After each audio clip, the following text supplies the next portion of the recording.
열왕기상 11장 1절에서 3절 다 찾으셨으면 아멘. 우리 크게 읽겠습니다. 크게 읽습니다. 같이 읽자. 시작. 솔로몬 왕이 바로의 딸 외에 이방의 많은 여인을 사랑하였으니 곧 모압과 암몬과 에돔과 시돈과 헷 여인이라. 여호와께서 일찍이 이 여러 백성에 대하여 이스라엘 자손에게 말씀하시기를 너희는 그들과 서로 통혼하지 말며 그들도 너희와 서로 통혼하게 하지 말라. 그들이 반드시 너희의 마음을 돌려 그들의 신들을 따르게 하리라 하셨으나 솔로몬이 그들을 사랑하였더라. 왕은 후궁이 700명이요 첩이 300명이라. 그의 여인들이 왕의 마음을 돌아서게 하였더라. 아멘. 우리 옆 사람과 인사합시다. 당신을 진심으로 축복합니다. 서로 인사합시다.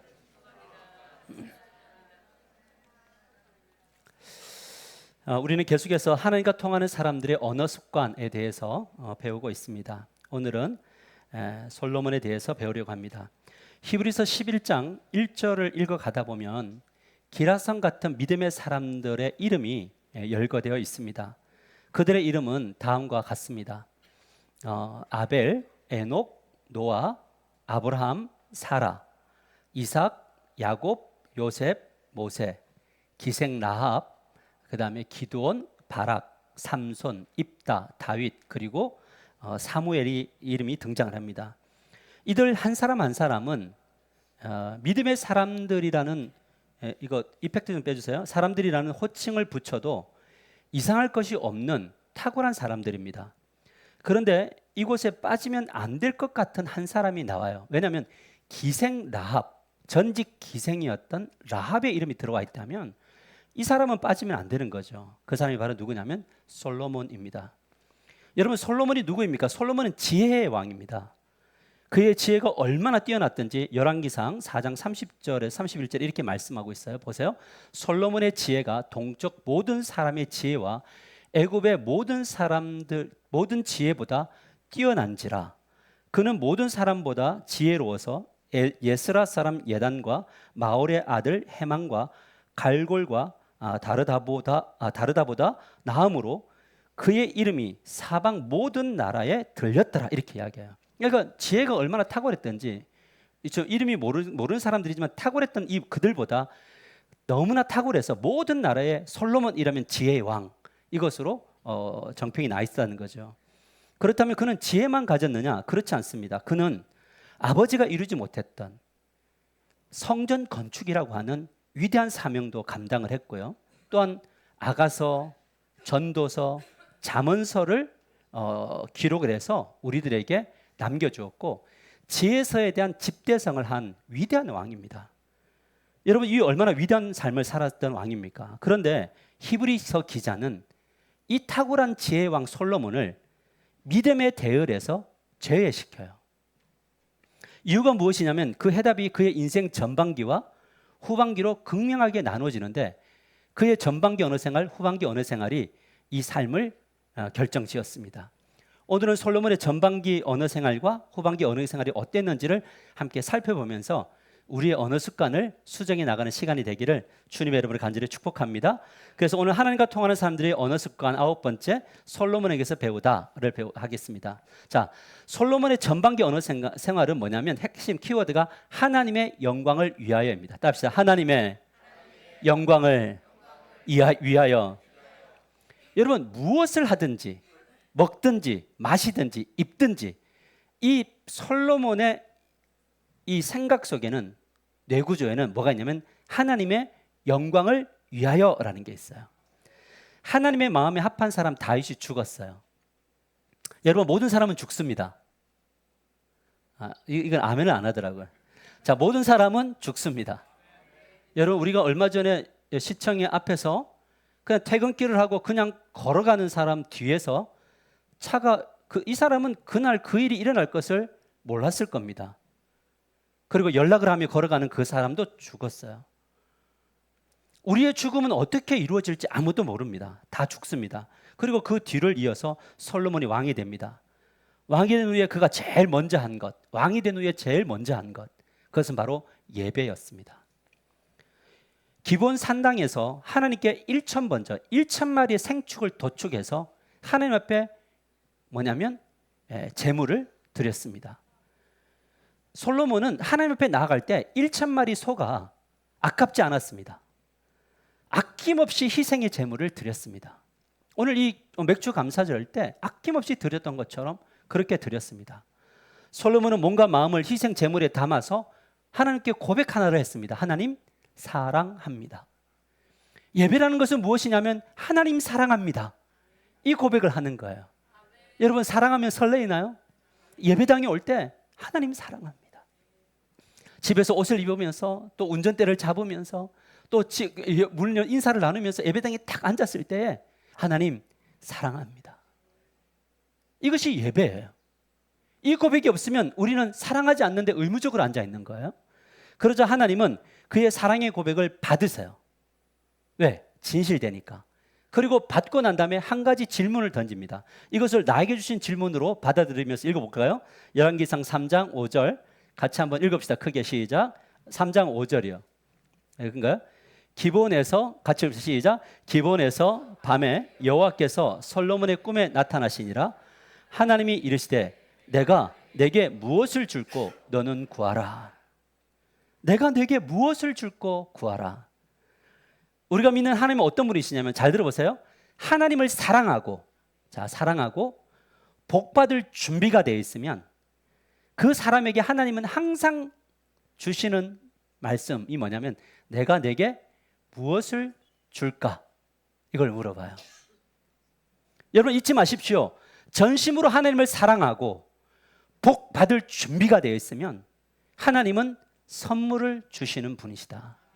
거래하지 않는 거예요.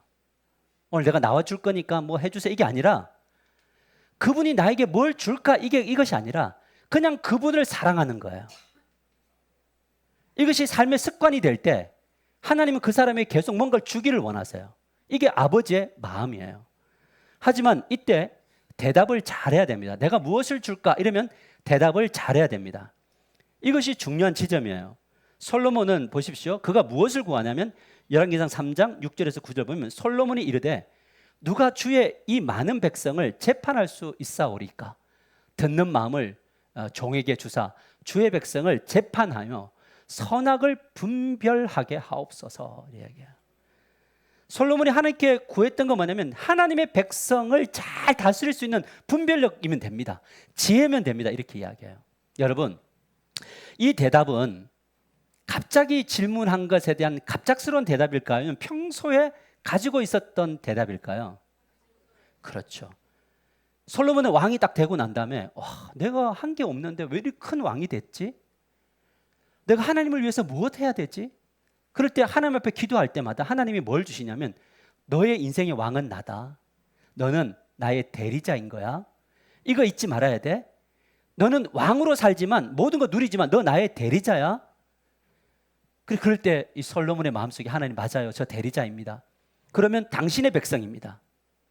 이 백성들을 잘 다스릴 수 있도록 분별력 주시면 됩니다. 이 마음을 갖고 있었는데 하나님이 뭐 줄까 그러니까 바로 뭐 달라고 그래요? 분별력 달라고, 지혜 달라고 기도하는 거죠. 여러분 그래서 우리가 평소에 하나님이 뭐 줄까 이러면 대답할 것을 늘 생각하시는 여러분 되시기를 축복합니다. 그렇다면 하나님은 솔로몬의 요구를 어떻게 받아들이셨느냐? 열왕기상 3장 10절 같이 읽을게요. 시작. 솔로몬이 이것을 구하매 그 말씀이 주의 마음에 든지라. 요구했는데 주의 마음에 들었대요. 여러분 솔로몬의 요구를 듣고 하나님이 흡족하셔요. 여러분 우리가 하나님 앞에 기도하고 요구할 때 하나님이 흡족해 하시는 요구가 있고요. 하나님이 듣고 야 그건 아니잖아 하는 게 있어요. 아멘인가요? 그래서 이것을 아셨던 주님이 하나님이 우리를 예수 그리스도를 통해서 성령을 보내셔서 성령이 중보기도자가 되셔가지고 우리가 기도할 때 어떻게 기도하느냐? 말할 수 없는 탄식으로 기도하세요. 하나님 하상훈이 지금 기도하는 거 맞지 않죠? 하나님 이건 아닙니다. 제거해버리시고요. 하나님 마음에 합한 것들만 올려요. 이것이 뭐냐? 응답되는 거죠. 여러분 여기 어떤 메시지가 있느냐? 하나님의 질문에 대답을 잘해야 한다는 거죠. 우리가 즉 기도하는 것이 하나님의 마음에 드는 거냐 아니면 들지 않는 거냐에 따라서 응답이 되기도 하고 안 될 수 있다라는 것을 보여줍니다. 설교를 준비하면서 곰곰이 생각해 봤어요. 여러분 하나님이 여러분에게 뭐 줄까 그럼 무슨 대답하실래요? 근데 여러분, 사람들이 생각보다 뭐 줄까 그러면 대답 못 합니다. 종이 한 장을 주고 내가 다 해줄 테니까 한번 적어보라 원하는 건 사람들이 의외로 적지 못합니다. 왜냐하면 심리가 쭈그러들어져 있어요. 쫄아 있어요. 내가 하나님이 뭐 줄까 그러면 뭐 이대로 괜찮아요. 진짜 괜찮으신가요? 여러분의 삶 이대로 괜찮아요?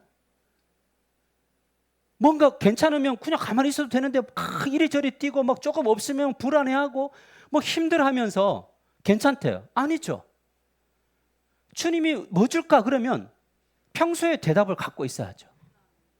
저는 하나님께 물었을 때 설교를 준비해서 공부에 생각이 왔는데 하나님이 저에게 내가 너에게 뭐 주길 원하니 물으셨을 때 저는 어떤 대답을 했냐면 참 많은 것들이 스쳐 지나가더라고요. 돈 많이 주세요. 괜찮나요? 이때는 아멘 나오네. 역시 죽음하면 아멘을 안 하고 돈 이야기하면 아멘 하죠. 아멘이죠. 건강. 뭐 잘 살면 뭐합니까? 건강 없으면 끝이니까. 근데 저는 하나님 앞에 이런 결론을 내렸어요. 아버지, 내가 원하는 것은 이것입니다. 나와 함께 하나님 나라를 구현하고 확장할 수 있는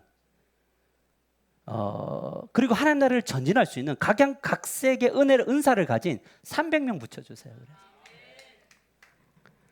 행정적이고 목양을 할 수 있고 재정, BRC, 찬양, 기도, 전도, 구제, 교육, 마케팅할 수 있는 팀들, 그 다음에 건축에 대한 식견이 있는 분들, 하나님 300명 각 리더십들 다 불러주세요. 이렇게 기도하는 이유가 무엇이냐면 하나님 나라가 확장되기를 원하는 간절함이 있어요. 무엇을 위해 살아야 할지 아는 사람 300명이면요 이 300명이 뭐냐면 두렵고 떨려서 도망가는 사람 품을 수 있고요, 이 300명이 뭐 때문에 인생을 사는지 모르는 사람들 품을 수 있고요, 이 300명이 뭐냐면 죽어가는 영혼들을 구원할 수가 있어요. 그 새벽마다 기도해요. 하나님, 저에게 필요한 것은 기드온의 용사와 같은 300명입니다. 그런데 뭐가 이제 하나님 뭘 물어보시냐면 그 이야기를 하시더라고요. 내가 줄 건데 너는 준비됐냐?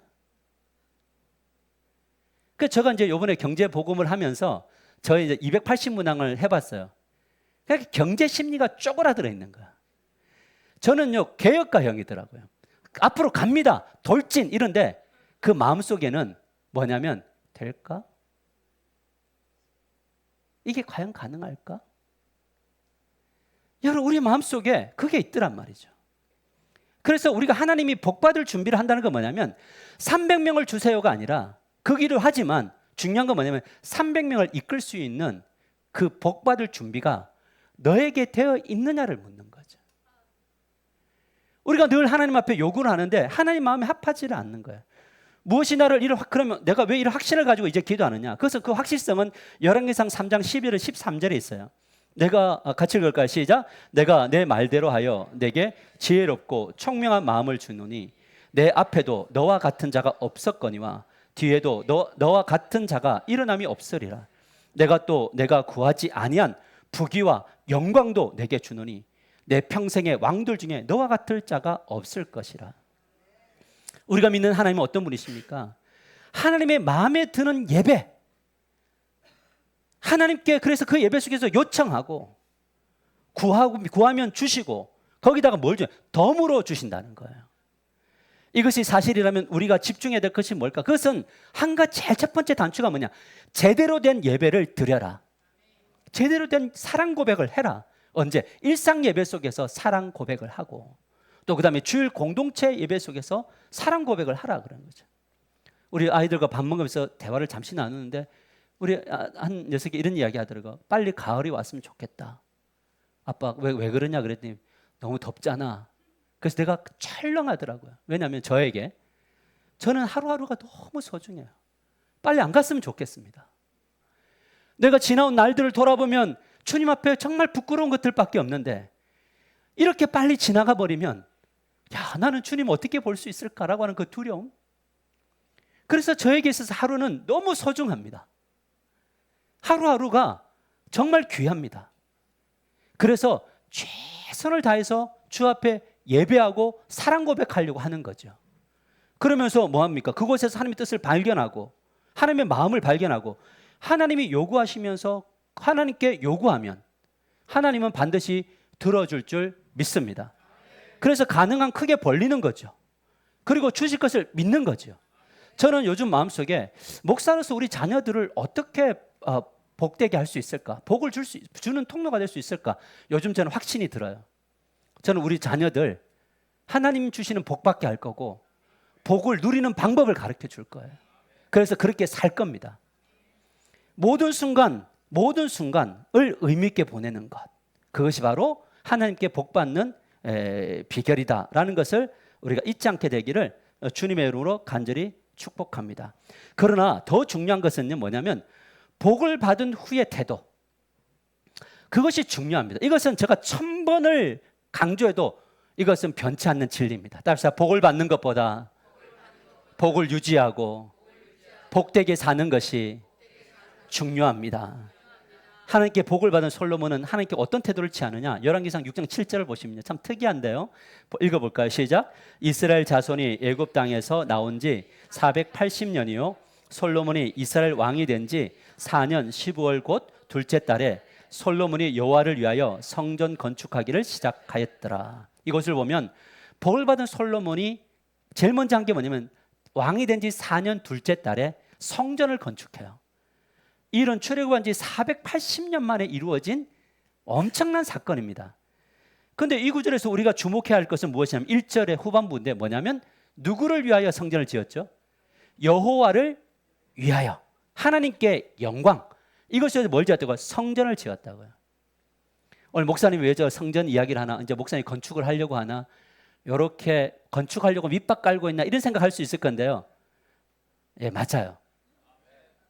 그렇게 할 거예요. 그런데 중요한 게 뭐냐면 솔로몬은 아버지 다윗에게 설계도를 받은 그대로 역대상 26장에 그대로 성전을 7년 동안 건축합니다. 그는 하나님을 향한 사랑을 뭘로 표현했냐? 성전 건축으로 표현했어요. 이 성전 건축은 하나님 사랑합니다라는 고백의 행동 언어였어요. 그렇다면 이 사랑의 언어를 누구에게서 배웠느냐? 자, 배움이 중요하죠. 이 솔로몬이 누구에게 이 성전 건축이라고 하는 하나님의 사랑을 배웠느냐? 그것은 그의 아버지 다윗에게서 배웠는데 역대상 17장 1절 나에게 주신 말씀으로 오늘 받으시고 크게 읽어야 됩니다. 읽읍시다. 시작. 다윗이 그의 궁전에 거주할 때에 다윗이 선지자 나단에게 이르되 나는 백항목 궁에 거주하거늘 여호와의 언약궤는 휘장 아래 있도다. 여러분 이것을 보십시오. 다윗의 마음이 어떻습니까? 자신이 누리고 있는 모든 것들이 하나님의 은혜예요. 자기는 백향목 집에서 백향목의 향기를 맡으며 시원하게 있는데 여호와는 정작 하나님은 휘장에 머물러 있었다는 것을 견딜 수가 없는 거죠. 예전에 우리 믿음의 선배들이 교회가 막 엉망이고 막 물이 새고 지하고 어렵고 힘들 때는 그 예배당을 생각할 때마다 내가 누리는 것에 대해서 뭐냐면 내가 이렇게 은혜로 누렸는데 주의 몸된 교회들이 모이는 이 성전은 엉망이구나 라는 생각을 가지고 그 모든 것들을 역전식 바꾸는데 모두 헌신했기 때문에 사실 지금 이 한국교회가 이만큼 유지된 거죠. 이런 다윗의 말은 진심이었을까? 그랬을까요?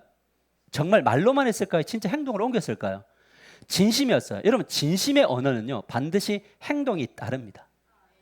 사랑합니다 그럼 진짜 사랑하나요? 말로만 사랑은 사랑이 아니죠. 맞아요? 배고프면 배고픔을 채워주는 게 사랑인가요? 힘들면 힘든 사람들 보면서 위로하는 게 사랑인가요? 예, 사랑은 말에서 행동의 언어로 옮기는 겁니다. 근데 이 부분을 진심을 시편 132편 1절에서 4절에 이렇게 말해요.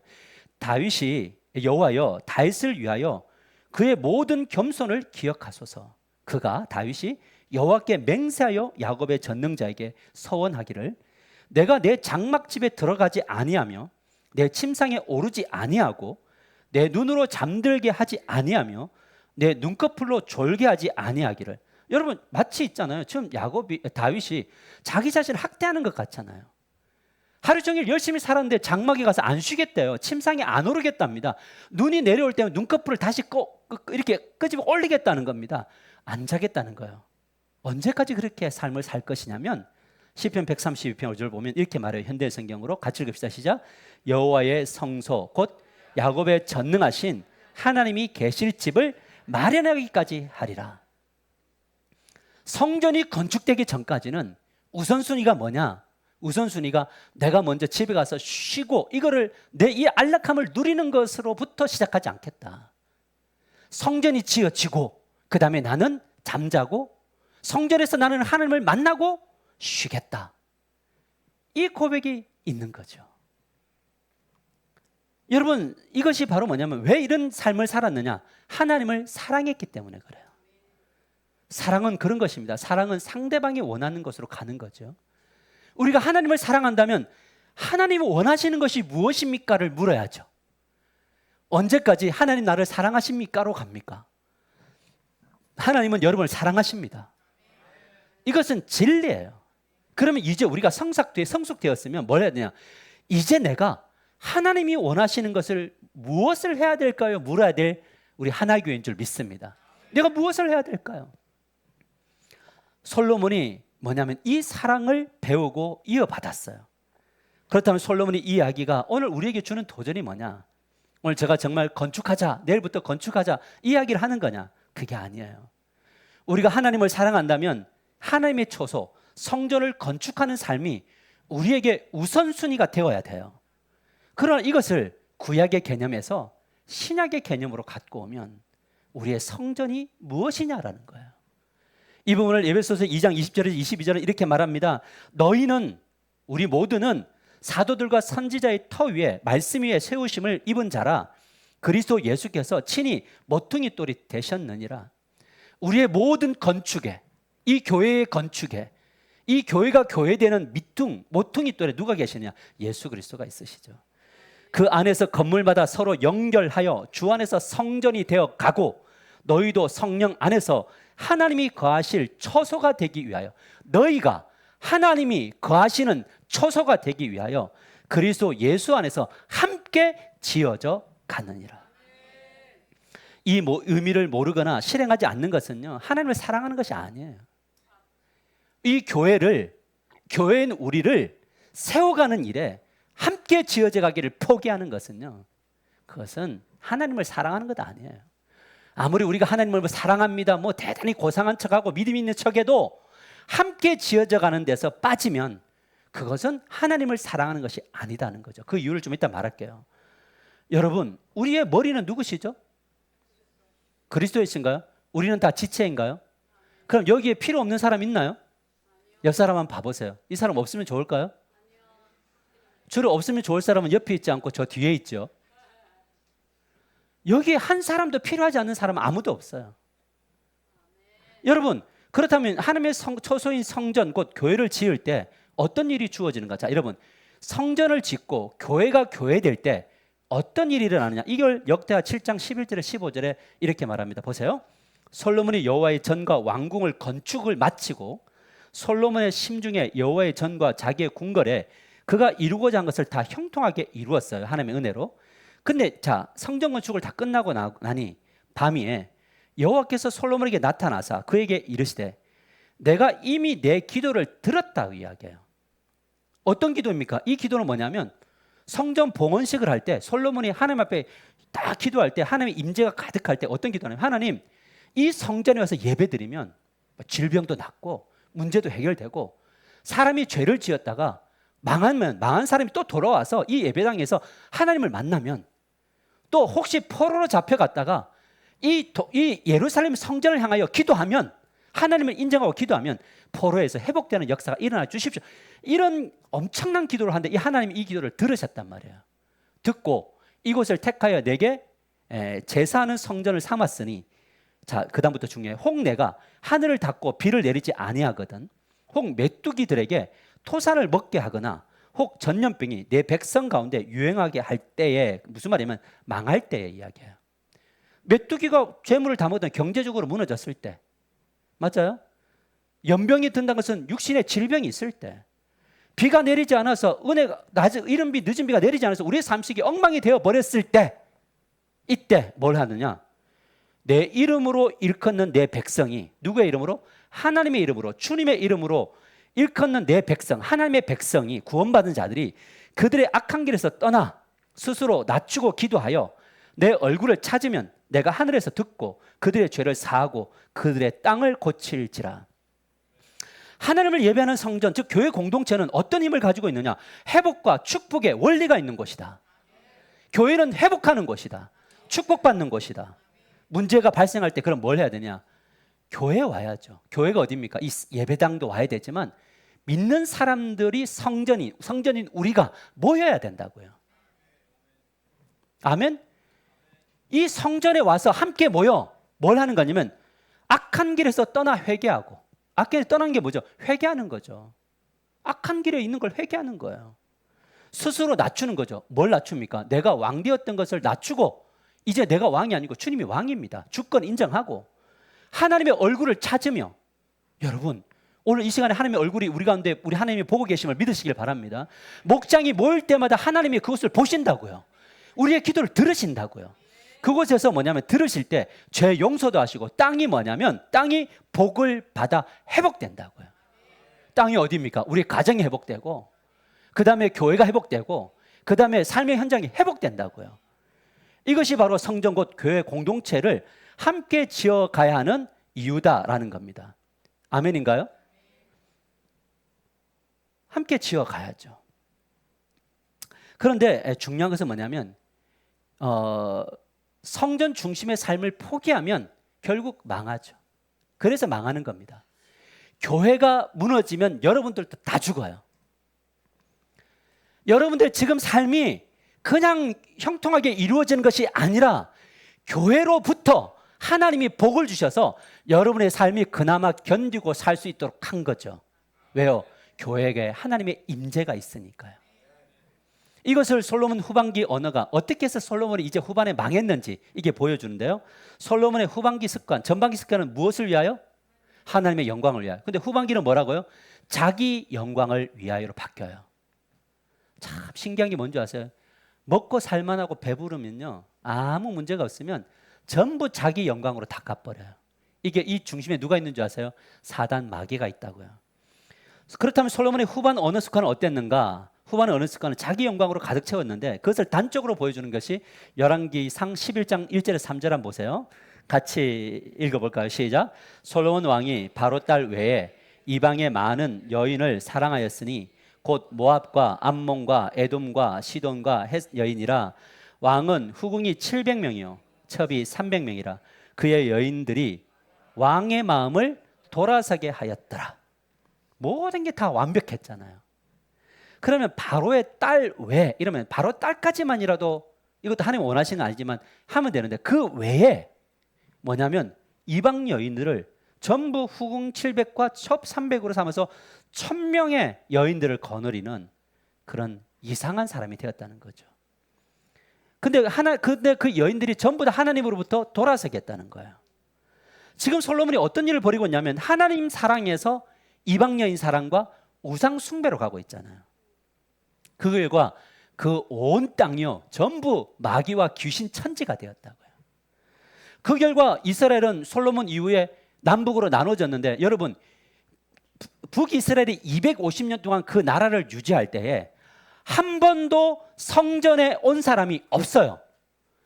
한 번도 하나님의 성전을 사랑했던 사람이 없고 한 번도 하나님의 은혜를 경험한 사람이 없었다고요. 그 형식적으로 성전은 있었으나 전부 하나님 없는 성전.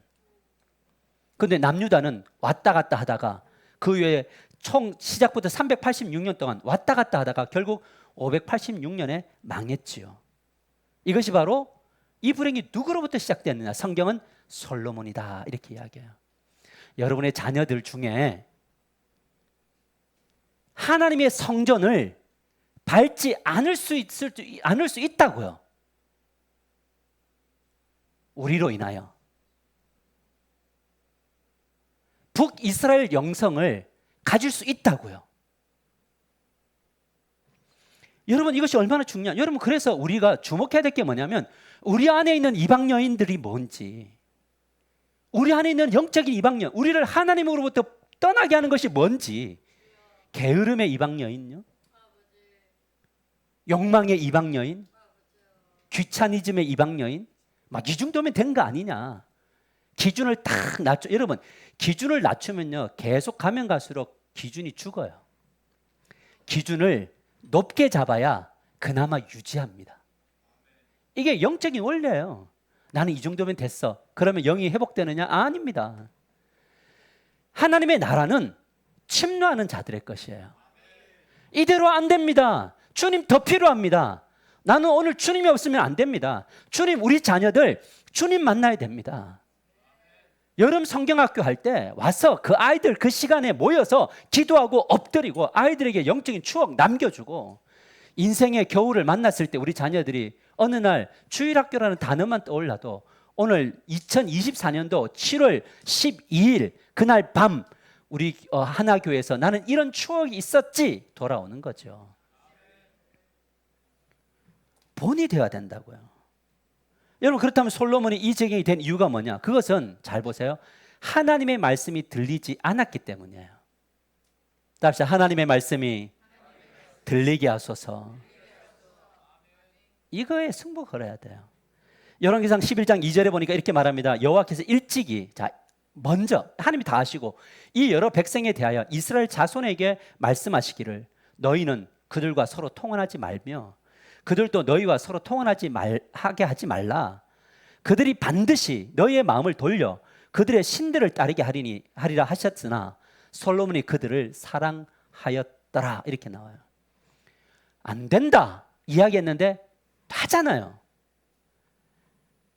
여러분, 저는 우리의 인생의 기준이 뭐냐라고 할 때 제가 우리 성도님들하고 교제하다 보면 깜짝깜짝 놀라요. 뭐냐면 기준이 말씀이 아닐 때가 많아요. 왜 그럴까요? 세상의 문화가 이미 우리의 내면을 잠식했어요. 오늘 오후에 그거 할 건데 우리 청년들의 내면을 장식했다고요. 그런데 왜 괜찮은 줄 아세요? 기준을 부모와 자식이 같이 열었잖아요. 부모가 그쯤 어때? 자녀는 할렐루야죠. 그러니 뭐가 되냐면 이제 잣대가 없잖아요. 여러분, 기준이 있어야 뭐냐면 돌아올 길이 열리죠. 기준이 세상이면 세상의 기준을 향하여 몸은 움직이게 되어 있어요. 우리가 왜 말씀을 배워야 되냐? 말씀은 기준이니까. 기준을 따라가다가 넘어질 수 있어요. 우리 자녀들이 기준을 세우는데 그 넘어졌나요? 품어야죠. 다 품고 다시 품고 너희가 기준에서 틀렸다? 새롭게 가자가 돼야 되는데 부모가 세운 기준이 틀렸잖아요. 예배 안 드리고 공부해도 괜찮아가 됐잖아요. 내 삶의 경영을 하나님께 드리는 것을 가르치지 않잖아요. 기준을 우리가 무너뜨렸잖아요. 여기에 뭐가 있느냐? 다 무너지는 거예요. 죄는 누룩과 같아서 한번 허용하면 끊임없이 우리를 파고들어 넘어지게 만든다는 거죠. 솔로몬이 먹고 살만하니 하나님의 말씀을 무시했고 전국에 하나님의 성전은 약화되고 우상천지가 다 됐잖아요. 그 결과 망합니다. 여러분, 이 땅은요 우상천지죠. 여러분, TV를 예능 프로그램 한번 보세요. 요즘에 뭐냐면 점쟁이들의 연애, 제목을 모르겠는데 점쟁이들 나와서 그 대화하는데 점치고 이 사람이 내 사람인가 점치고 운명 타로를 치고 막 그 신접한 사람이 이 사람이 내 운명이다, 그런 프로그램들이 있으면서 사람들이 굉장히 흥미롭게 보잖아요. 온 천지가 우상이에요. 이 나라가 그렇다고요. 온 천지가 음란하잖아요. 그렇다고요. 다 그래요. 결국 뭐냐면 우리나라는 망하는 길에 들어서 있다고요. 문화 자체가. 근데 우리는 그 문화에 같이 파고들어서 기준이 없잖아요. 여러분, 이것을 알아야 됩니다. 망하는 원리가 있어요. 뭐냐면 잘 들으세요.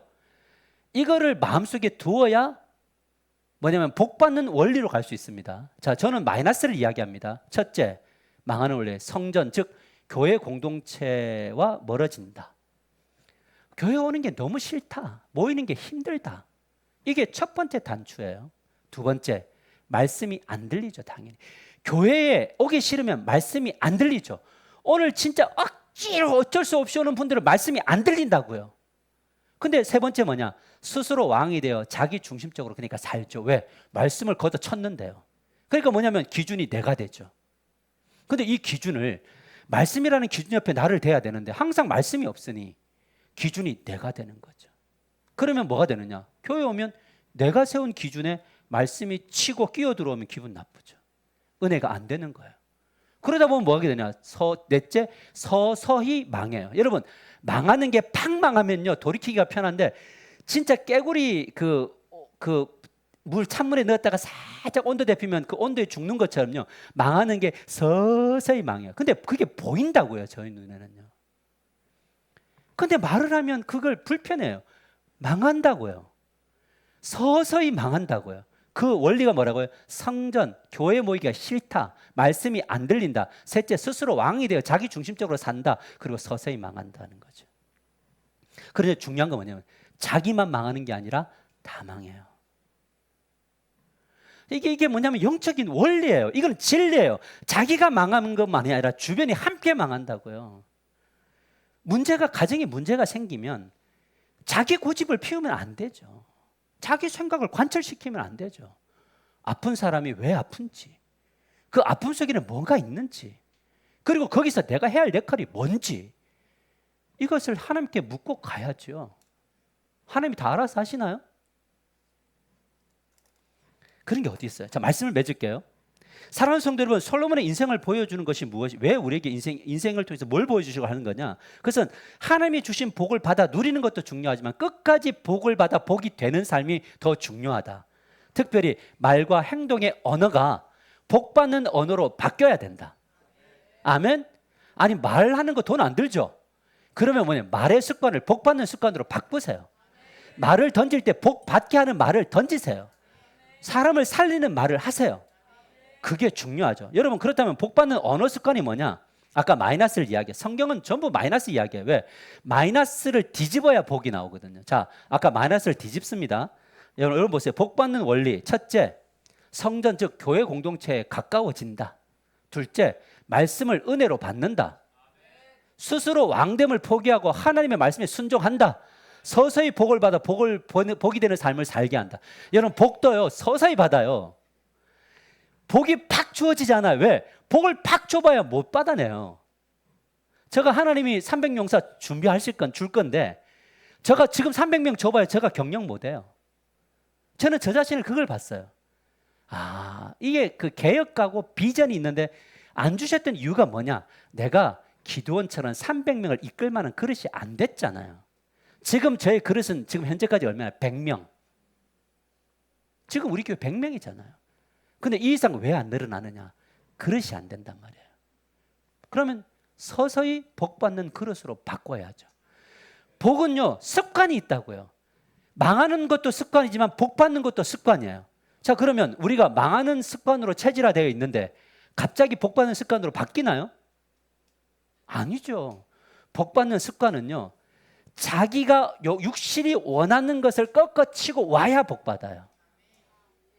아니, 복 주고 싶은데 복은 복 못 받는 것으로 가면서 입술로만 늘 복 달라고 하고 기도할 때 복 달라고 하면서 안 준다고 원망하고 이게 틀렸잖아요. 이게 복을 받으려면 복 받는 그릇으로 바꿔야죠.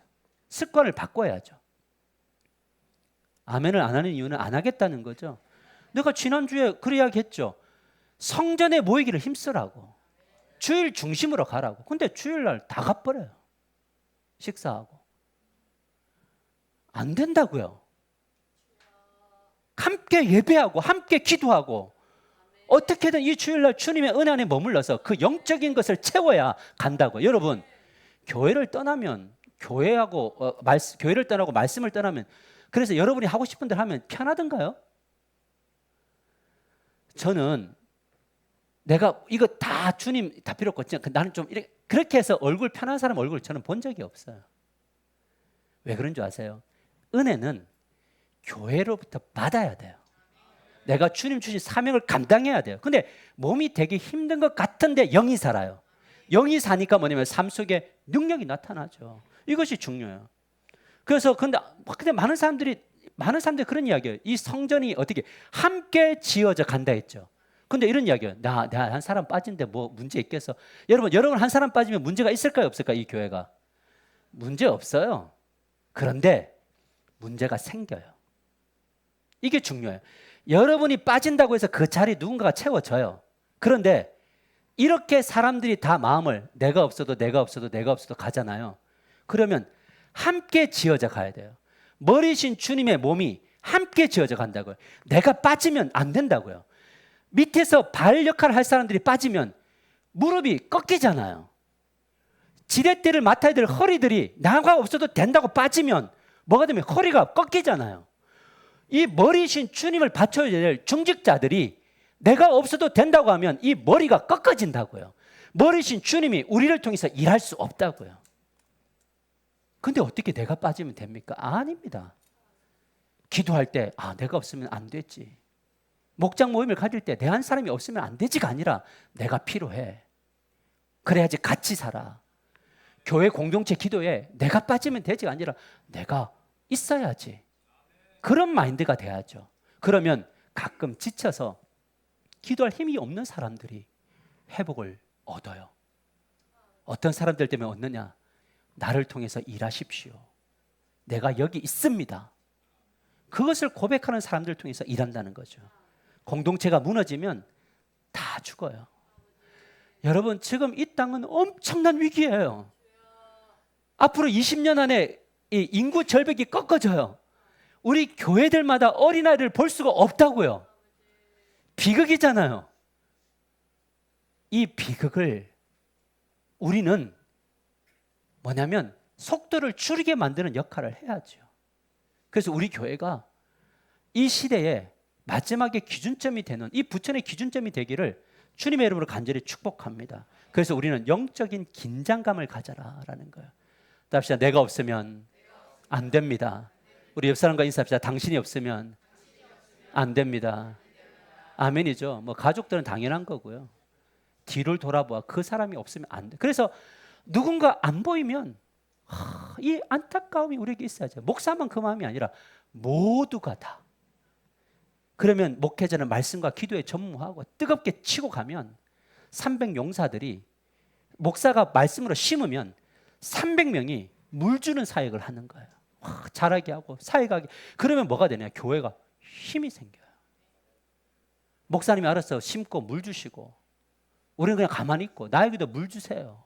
이게 아니라 물 주는 사역은 누가 한다? 내가 하는 거예요. 가정 안에서 교회 안에서 할 때 놀라운 역사가 나타날 줄 믿습니다. 우리 다 같이 기도하십시다. 여러분들 안에 어떻게 보면 하늘문이 닫힌 분도 있을 것이고 또 질병 때문에 어려운 분도 있을 것이고 메뚜기 때문에 경제적인 어려운 분들도 있을 겁니다. 때로는 관계에 어려움이 있을기도 할 것이고요. 어떤 분들은 아무런 문제가 없는 것처럼 평화로운 분들도 있을 겁니다. 그러나 주님, 내가 망하는 원리 안에 서 있는지, 내가 복을 받는 원리 안에 서 있는지를 돌아보십시오. 교회가 싫어졌습니까? 말씀의 은혜가 떨어졌습니까? 위기고 사인입니다. 다시 회복하기를 기도하십시오. 주권을 인정하십시오. 그래서 서서히 복을 받으십시오. 그럴 때 여러분의 가정과 교회가 회복될 것이고 우리를 통해서 부천이 회복될 겁니다. 우리 같이 통성으로 우리 주여 부르시고 통성으로 한번 기도하며 나갈 때 말씀 앞에 서서 결단하는 시간이 되기를 원합니다. 기도합시다. 주여, 아버지 하나님, 감사와 영광을 올려드립니다. 오늘 우리가 주님 앞에 서 있습니다. 주의 말씀 앞에 서 있습니다. 하나님 아버지, 결단코 무너질 수 없습니다.